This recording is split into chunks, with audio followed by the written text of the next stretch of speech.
चलो હવે અહીંયા ધ્યાન આપણી જે વાત હતી એ શું હતી બેટા ચલો ગોળાનો વ્યાસ તમે પહેલા સાંભળી તો લીધેલું છે ને બસ તો તમારે જોવાનું તમારે તો આપણે ખાલી દાખલો ગણવાનો એટલું જ કરવાનું છે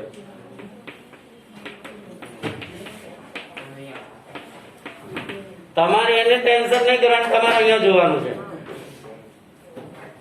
કેટલા સેન્ટીમીટર આપેલ બેટા તો પછી એની ત્રિજ્યા કેટલી થશે થઈ ગયું ચલો હવે અહીંયા શું લખીશું ગોળીની ત્રિજ્યા કેટલી આપેલી છે 5 મીમી બરાબર થઈ ગયો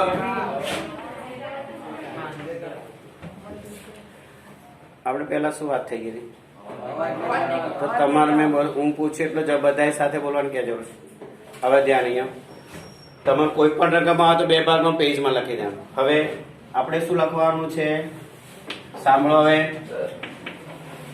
ગોળીઓની સંખ્યા બરાબર ગોળાનો છેદમાં એક ગોળીનું ઘનફળ બરાબર ગોળાના ઘનફળનું સૂત્ર શું છે પાઈ આર ઘન કયો ગાર કરવાનો આમાં કેપિટલ અને નીચે શું આવશે 4/3 પાઈ આર ઘન જો ઉપર નીચે 4/3 પાઈ ઉડી ગયા તમારી રીતે જોઈ શકો છો 4/3 પાઈ ઉડી જશે ઉપર જે આગળ બેઠા થોડા છોકરાઓ નીચે નમે સેજ બસ હવે ધ્યાન અહીંયા ગોળાનું ઘનફળ 4/3 પાયર ઘન ગોળીનું ઘનફળ 4/5 હવે તમારે માત્ર રકમ મૂકી દે બીજું કઈ કરવાનું એની સાઈડમાં લખીશ એટલે દેખાશે અહીંયા લખી દો ઉપર બરાબર છે હા ચાલો જો 10 ગુણ્યા 10 કેટલી વાર 5 ગુણ્યા 5 કેટલી વાર કરવાનું બેટા 3 વાર હવે આ જે વસ્તુ આવશે એ ક્યાં આવશે એટલે 5/5/5/5 છેદનો છેદ ક્યાં જશે અંશમાં એટલે બધા પંજા શું થશે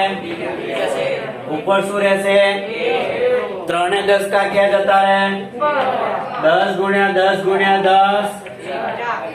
1000 ગોળીઓ બને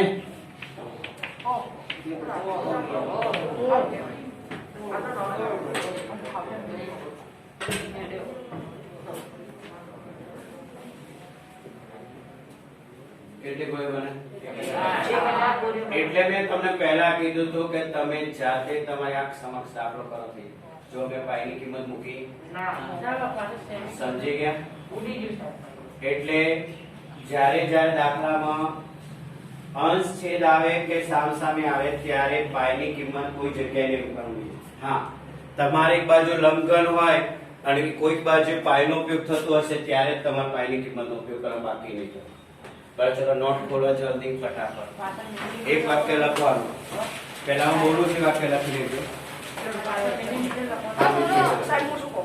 બસ પહેલા સાંભળ મારે હતું નામ નહીં સાંભળો લખો 10 સેમી વ્યાસ ધરાવતા ગોળાને 10 સેમી વ્યાસ ધરાવતા ગોળાને પીગાળીને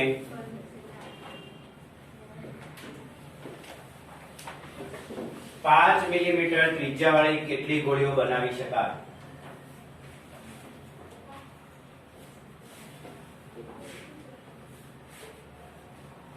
5 મિલીમીટર ત્રિજ્યાવાળી કેટલી ગોળીઓ બનાવી શકાય પ્રશ્નાર્થ કરવાનો છે હવે તમે પહેલા દાખલો ગણી કાઢો પછી હું એક નોંધ આપણે ઉપર લખવાની છે ઉપર લખી દો ગોળાનો વ્યાસ d બરાબર 10 સેમી વચ્ચે અવાજ નહીં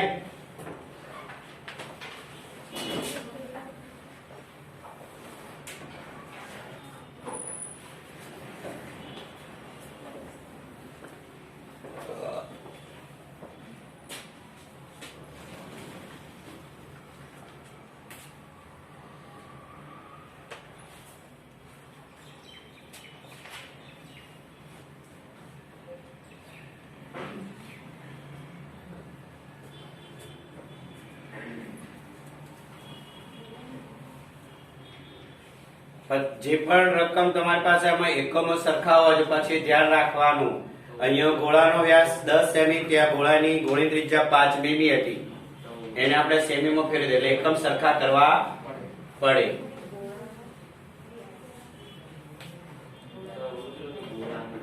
શું બેટા? વી ઘનફળ એટલે વી સંકેત કરજો મેં. ગોળાનું ઘનફળ વી સંકેત કરજો એટલે આપણે લખવું ના પડે ઘનફળ.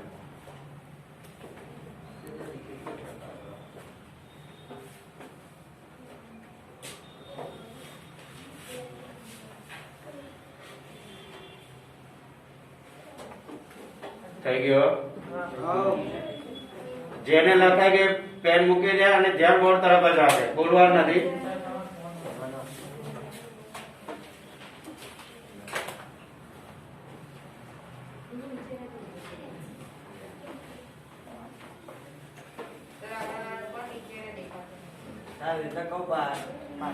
નીચે નમ પણ થોડું નીચે નમી જાવ.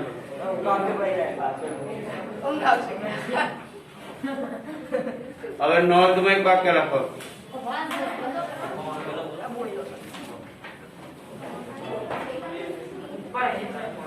હા, ઉપરથી લખજો. ઉપર તમે જ્યાં લખ્યું ને ત્યાં ઉપર નોંધ, જ્યાં લખો પણ નોંધ કરી લખજો.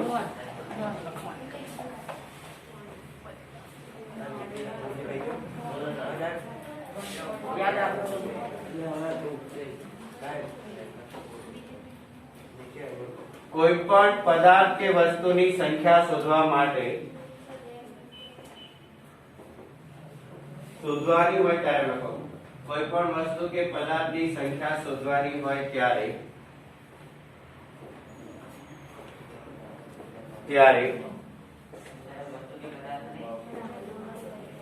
સંખ્યા શોધવાની હોય ત્યારે તેનું ઘનફળ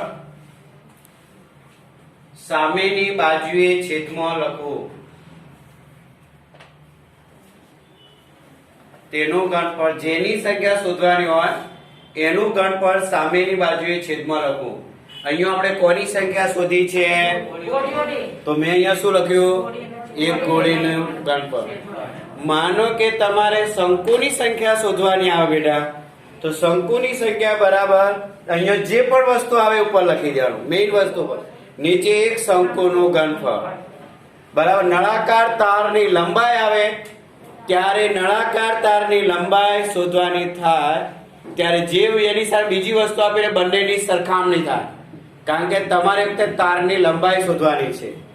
એટલે ત્રિજ્યા, લંબાઈ, પહોળાઈ, ઊંચાઈ કોઈ કે એલ શોધવાનું આવે ત્યારે સૂત્રોની શું કરવાની? ચાલો લખો એક વાક્ય છે. બીજું, હા, કોઈ પણ વસ્તુ કે પદાર્થનું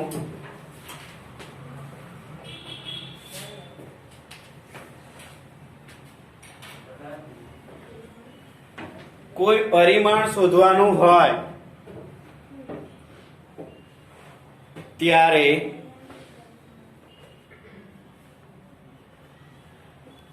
સૂત્રોની સરખામણી કરવામાં આવે છે. ત્યારે સૂત્રોની સરખામણી કરવામાં આવે છે.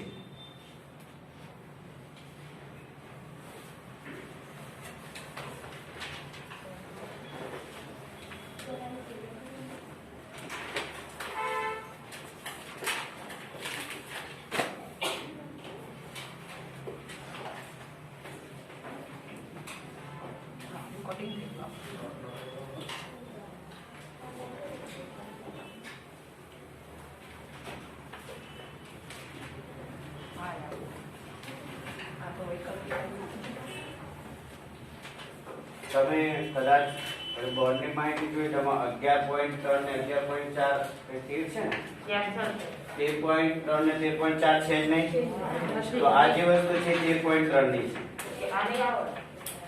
ભાઈ હવે બેટા હું કશું ના કહી શકું, બરાબર? થોડુંક તમારે સારું. તો આપણે બીજી કોઈ વાત કરીએ છે. આ ફેર વડે ખખડ વખડ જે કરતો હોય એ સ્વેચ્છાએ ઉભો થઈ જાય. સ્વેચ્છાએ ઉભો થઈ જાય તો નહીં મારું. અને જો પછી છેલ્લી બે પાર્ટીમાં હું આવીશ તો પછી જેટલા બેટા બધા ટપકા જ રહીશ. મને એ તો તમારે ધ્યાન રાખવાનું, કોને કર્યું કહી દો, એ ના બોલે સ્વેચ્છાએ ના બોલે તો આજુબાજુ વાળે જોયું એ કહી દે. પેન નો અવાજ કોણ હવે ખબર પડી જાય ના કે પછી અમારો વાંક એમ નહીં કાનો, નહીં તો લાલચો થઈ જશે તારી.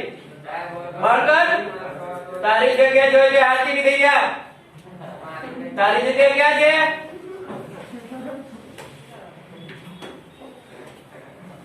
જો તો હવે આવો ને એટલે તારી વાત કરતો થઈ. હા બસ સાંભળો. હવે આપણે એક બીજા પ્રકારનું એક સૂત્ર એવા જોઈ લઈએ કે જો તમારા આ ચેપ્ટર નથી એમ તમે કહો છો પણ કરવું જરૂર છે. હું એવું માનું છું, તમે ના કહો તો મારે જોવા નહીં. બાકી હું તો મારે બીજા એક સૂત્રો કરવા છે આપણે કરી દઈએ એટલે મારે આની અંદર બે તમારા બી સૂત્રો પાકા થઈ જાય. તો નોટ ચોપડી બટ કરી દે, તમારે પછી લખવાનું. ધ્યાન અહીંયા રાખજો બરાબર. અવાજ ના થવો જોઈએ બેટા. તમારે ખાલી ધ્યાન આપવાનું છે. ત્યારે હું મારી રીતે આકૃતિ દોરતો જઈશ ને સૂત્રો કરી દઉં છું બરાબર.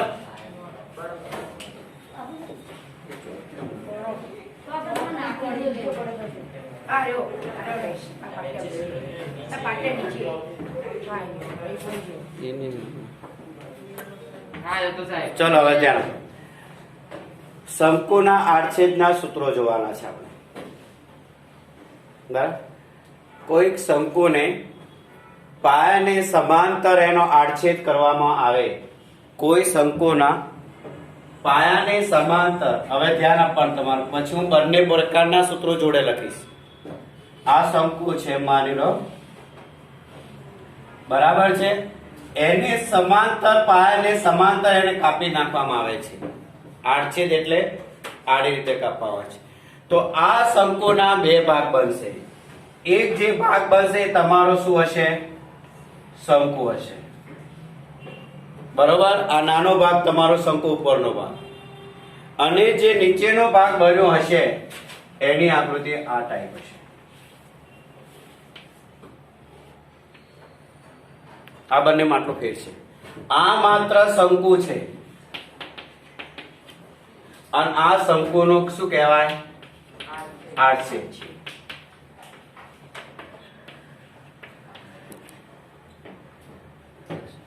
હવે તમને હું પ્રશ્ન પૂછીશ અને હું બીજા પ્રશ્નોના જવાબ હું લખીશ બરાબર.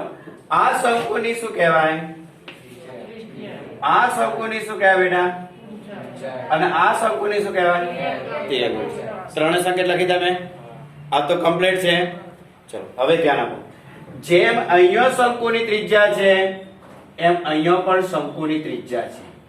પણ આ જે ત્રિજ્યા છે r1 છે, આ ત્રિજ્યા છે r2. શરત હું લખીશ r1 ગ્રેટર ધેન. જે ત્રિજ્યા મોટી હોય એ શંકુના આડછેદનો જે પાયો મોટો હોય ત્યાં જવા દેવાની. જેમ આમાં શંકુની ઊંચાઈ છે એમાં આડછેદમાં પણ ઊંચાઈ છે જ. જેમ આમાં ત્રાસી ઊંચાઈ તિર્યક છે એમ આમાં પણ છે. ફરક ખાસ એટલો છે, આમાં એક ત્રિજ્યા વધારે છે. ફરક આટલો. આમાં L શોધવાનું સૂત્ર શું છે? હા બોલો. એ આંગળી કરવાની, વચ્ચે કોઈ ડખો ના થવો જોઈએ. આમાં L શોધવાનું સૂત્ર શું? L² બરાબર તમે શું લખો છો? બરાબર બરાબર. હવે અહીંયા ધ્યાન આપો. અહીંયા ત્રિજ્યા કેટલી છે બેટા? અહીંયા ત્રિજ્યા કેટલી છે? તો અહીંયા તમારે જ્યારે L² શોધવાનું હોય છે ત્યારે h² કૌંસમાં r1 r2 નો હોલ સ્ક્વેર થશે. સૂત્રમાં 1 માર્ક્સ નું સૂત્ર પણ આવડી જવું જોઈએ ને, એટલે ધ્યાન અહીંયા રાખવાનું છે. આપણે બીજી પેન બેન કોઈ વસ્તુ હાથમાં રાખવા નથી, ક્યાંય નજર નથી કરવાની. L² અહીંયા આ બંને સૂત્રો એટલે જોડે લખવું જોઈએ, તમને સરખામણી કરતા આવડી જશે. L² બરાબર h² વત્તા r2 અને h² બરાબર h² વત્તા r1 r2 નો હોલ સ્ક્વેર. ક્લિયર થઈ ગયું? પછી તમે અહીંયા કિંમતો મૂકી સાદરૂપ આપીને પછી વર્ગમૂળ કરી દેવાનું, જેમ આપણે L શોધીએ છીએ. એટલે કે L બરાબર શું થઈ જશે? √h² કૌંસમાં r1 r2 નો. એ જ વસ્તુ અહીંયા પણ L બરાબર કૌંસમાં વર્ગમૂળમાં h². બોલો થઈ ગયું ક્લિયર? ચલો હવે નંબર 2. શંકુનું પૃષ્ઠફળનું સૂત્ર શું?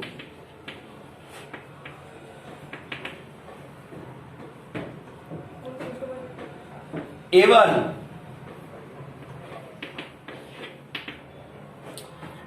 મતલબ એની વક્ર સપાટી જ જોઈએ મારે. શંકુની વક્ર સપાટીના ક્ષેત્રફળનું સૂત્ર શું? બોલો. પાઈ RL. તો શંકુના, હું પૂરા શબ્દો નહીં લખું એ પણ તમને કહી દઉં. શંકુના આડછેદનું પૃષ્ઠફળ A1 બરાબર પાઈ અને L માં કોઈ ફેર પડે નહીં. પઢિયાર જે તે વિદ્યાર્થીઓ ચોપડી નોટ બંધ કરીને માત્ર ધ્યાન અહીં રાખવાનું છે. પછી પેલું શું લખે એમ નહીં પૂછતા. હું બોલું છું તમારી સામે એટલે તમારે જ નક્કી કરવાનું શું લખે. પાઈ અને L માં કોઈ ફેર નહીં કરવાનું, તમારે એ સીધું લખી દેવાનું. હવે શું કરવાનું? અહીંયા ત્રિજ્યા એક જ છે, ત્યાં ત્રિજ્યાઓ બે છે, R1 પ્લસ R2. આ શંકુના આડછેદનું પૃષ્ઠફળ થઈ ગયું. હવે શંકુનું કુલ પૃષ્ઠફળ પૂછાય તમારે,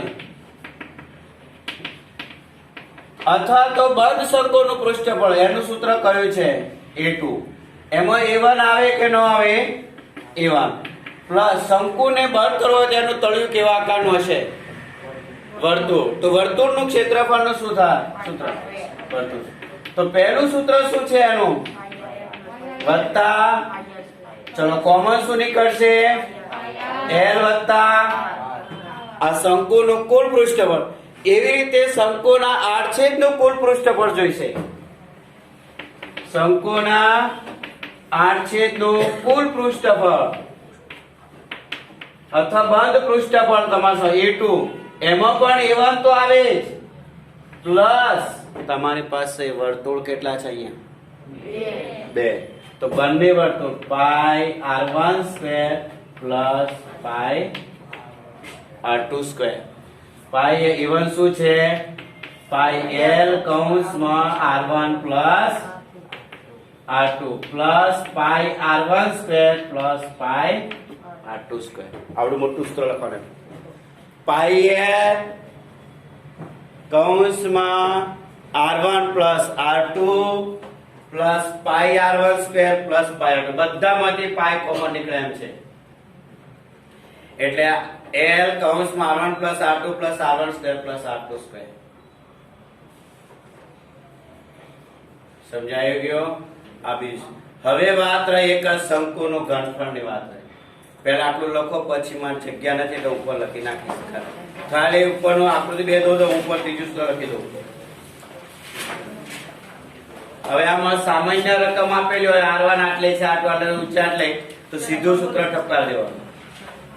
આપણને ના કહે છે પણ આપણે કઈ તમારે ગણતરીઓ તો રાખવાની છે. હા બધું જ. હા બધું જ ઊભી લીટી મારે બધું જોડે લખવાનું સૂત્રો છે. હા કારણ કે સામ સામે લખશો તો જલ્દી યાદ રહી જાય. કોઈએ કશું બોલવાનું નથી, તમારું કામ જલ્દી કરો, બસ તમારે મારા સાથે.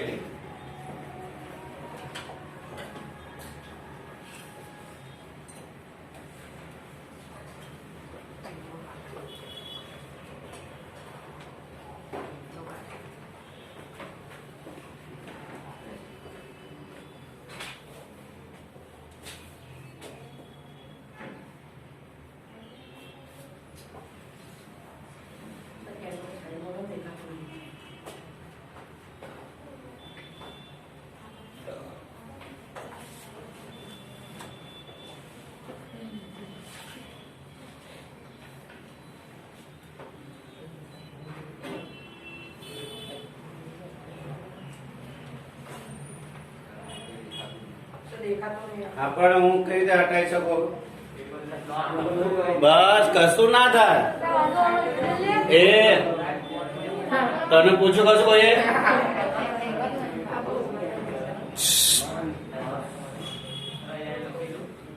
હા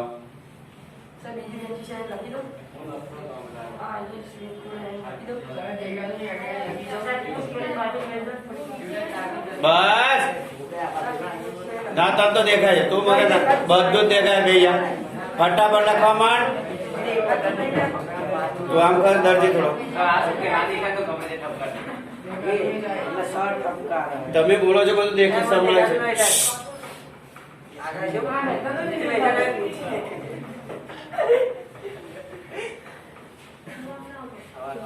રવ નામ જ લખી નાખશે. ઓય અવાજ બંધ કરો લે. આગળ બેઠા વિદ્યાર્થીઓ નીચે ના બેઠા બંધ કરને.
ચલો મને જવાબ મનીષ. શંકુના ઘનફળનું સૂત્ર શું? બોટલ મૂકી દે અત્યારે.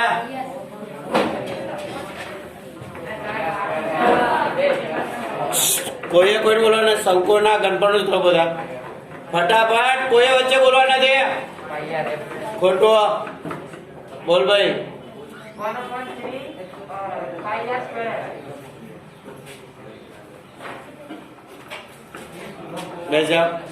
લખવા બાજુ શંકુનો ઘનફળ.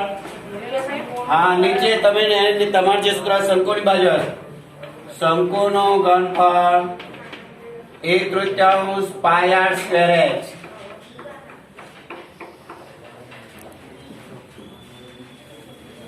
જ્યારે આ બાજુ આવશે શંકુના આડછેદનો ઘનફળ.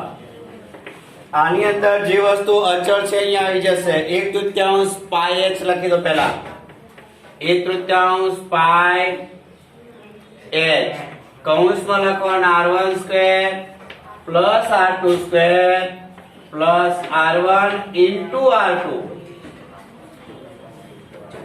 શંકુના આડછેદના ઘનફળનું સૂત્ર 1/3 પાઈ h કૌંસમાં r1 square plus r2 square plus r1 into r2. હવે માનો કે પરીક્ષામાં તમને કોઈ પણ સૂત્ર પૂછાય તો આવડી જવું જોઈએ, કારણ કે કદાચ આપણને દાખલા ના પડે પણ સૂત્રો તો ના નથી કીધી ને, એટલે આ વસ્તુ ધ્યાનમાં રાખવાની આપણે. સમજાઈ ગયો? અને નાનો સરખો દાખલો હોય કે તમને બે ત્રિજ્યાઓ અલગ અલગ આપી હોય ને h આપી દેલો હોય તો કન્ફર્મ શોધો તો આ સૂત્ર લગાવી દેવાનું.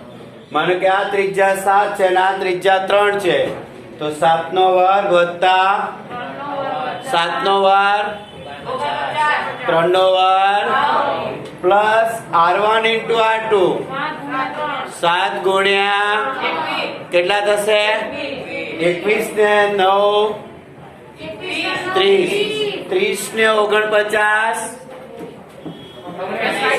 79 1/3 ગુણ્યા પાઈ ગુણ્યા 79 h આપી દો 15 5 તારી 15 બરાબર, એટલે 5 ગુણ્યા 79 ગુણ્યા પાઈ કરજો. પાઈના ગુણકમાં જવાબ માંગે ત્યારે પાઈની કિંમત મૂકવી. તો આ દાખલો જે તમે જવાબ કરો, માનો કે આની ઊંચાઈ 15 છે, આ ત્રિજ્યા કેટલી આપી મેં? 7. આ ત્રિજ્યા કેટલી આપી? 3. બરાબર છે. એટલે તમારો દાખલો થશે 79 ગુણ્યા 5 ગુણ્યા આ ગુણાકાર કરીને જવાબ લખી દો એટલે શંકુના આડછેદનું ઘનફળ થઈ જશે. સમજી ગયા? એટલે જે પણ સૂત્ર આવે એની પ્રેક્ટિસ તમારે કરતા રહેવાની. જે આવતા હશે તો બધાને ખબર પડશે. ગુણાકાર તો બધાને આવડતા હોય છે કે બધા નાના નથી. સમજી ગયા? હા, તે આવી ગયો ના પોઈન્ટ નો છે 220 કરી લગભગ કરી દે. હા, સમજાઈ ગયું? હવે 13.3 ના અહીંયા ધ્યાન. 13.3 અને 13.4 ના તો વાંધો નહીં, પણ તમારી જોડે જો પ્રેક્ટિસ વર્ક હોય બેટા તો સ્વાધ્યાયના અંતે હેતુલક્ષી સહેલું સ્વાધ્યાય આપી દીધો હશે, અથવા નવનીત ને અંતે પણ હેતુલક્ષી પ્રશ્નો છે. સમજી ગયા? એટલે એવા પ્રશ્નો તમારે કરવાની જરૂર છે. બરાબર, હવે ધ્યાન અહીંયા રાખો. હા, હવે મારે ક્વેશ્ચન છે, સાંભળો. સિક્કાનો કોઈ પણ દાખલો આવે, માનો કે એમ પૂછવામાં આવે કે 5 રૂપિયાના સિક્કાનું ઘનફળનું સૂત્ર શું થાય? ભાઈ તમને મેં પૂછ્યું, તમે ખાલી શાંતિ બેસી રહો ને, તારી જગ્યાએ જતો રહે ભાઈ, ઉભો થઈ જાય કે 5 રૂપિયાના સિક્કાનું ઘનફળ પાઈ આર સ્ક્વેર. કારણ કે નળાકાર વસ્તુ થઈ ગઈ, કારણ કે એમાં સિક્કાની ઊંચાઈ મિલીમીટરમાં હોય છે. એવી કે કોઈ પણ સિક્કો ઘનફળ કે તો પાઈ આર સ્ક્વેર જ લખવાનું. અને સિક્કો અને વક્ર સપાટી કે તો શું લખશો? તારો નળાકારની કુલ વક્ર સપાટીનું ક્ષેત્રફળ લખી દેવાનું. કારણ કે ઉપર નીચે બંને બાજુ બંધ હોય છે સિક્કો. સમજાય મારે? કદાચ એવું પૂછે કે લંબગણિતનું ઘનફળનું સૂત્ર શું થાય? તમને આકૃતિ દોરીને આપી દીધી હોય, તમને લખ્યું ના હોય, પણ આપેલી આકૃતિનું ઘનફળનું સૂત્ર ખાલી જગ્યા થાય તો તમે શું લખો? LBL. મારી વાત સમજાય છે? એ આવી આકૃતિઓ ઘણી વખત પેપરમાં આવે છે સીધી. અને આકૃતિ કાલે આપણે જે દાખલા કરતા હતા કે સમઘન ઉપર આપણે અર્ધગોળક મૂકતા હતા, બરાબર? તો ત્યાં આગળ સૂત્ર એવું કહે છે કે સમઘનનું કુલ પૃષ્ઠફળ P, અર્ધગોળકનું કુલ પૃષ્ઠફળ Q અને અર્ધગોળકના પાયાનું પૃષ્ઠફળ R. તો તમે જે 100 પીસ બનાવો એની વક્ર સપાટીનું ક્ષેત્રફળ શું થાય? મારી વાત સમજો. સમઘન જે છે એનું પૃષ્ઠફળ P, પૂરા અર્ધગોળકનું પૃષ્ઠફળ Q અને વર્તુળનું ક્ષેત્રફળ R છે. તો એ જે 100 પીસ બને એનું પૃષ્ઠફળ શું થાય? સૂત્રોના આધારિત નથી કરવાનું. હું જે બોલ્યો છું એના આધારિત મને જવાબ આપવાનો તમારે. સમઘનનું પૃષ્ઠફળ મેં શું કીધું? P. બરાબર. પોલાર ગોળકનું પૃષ્ઠફળ શું કીધું? Q. અને વર્તુળનું ક્ષેત્રફળ શું કીધું? આ એનો જવાબ છે. તમારા વિકલ્પ આપી દીધેલા છે. P + Q - R, P + Q + R, P + R - Q, ગમે તે રીતે, અથવા તો Q + R - P, તમારી રીતે. એટલે કોઈ પણ આકૃતિના જ્યારે પ્રશ્ન પૃષ્ઠફળમાં આવે ત્યારે એનું તળિયું ખુલ્લું હોય છે એટલું યાદ રાખીને ચાલવાનું. એટલે મેં પોલાર અર્ધગોળકનો નીચેનો તળિયાનો ભાગનો આ ક્ષેત્રફળ તમને R આપેલું છે. ત્યાં આકૃતિ દોરેલી હશે અને આકૃતિની અંદર સંકેતો લખેલા હશે P, Q, R એવું, અને આપણે આ સૂત્ર લખવાનું છે ત્યાં. એવો પ્રશ્ન હશે. એટલે તમે જે પણ પ્રશ્નો કરો છો બેટા એ તમારી નવનીતની અંદર પણ હેતુલક્ષી પ્રશ્નો હશે. નવનીતની અંદર પણ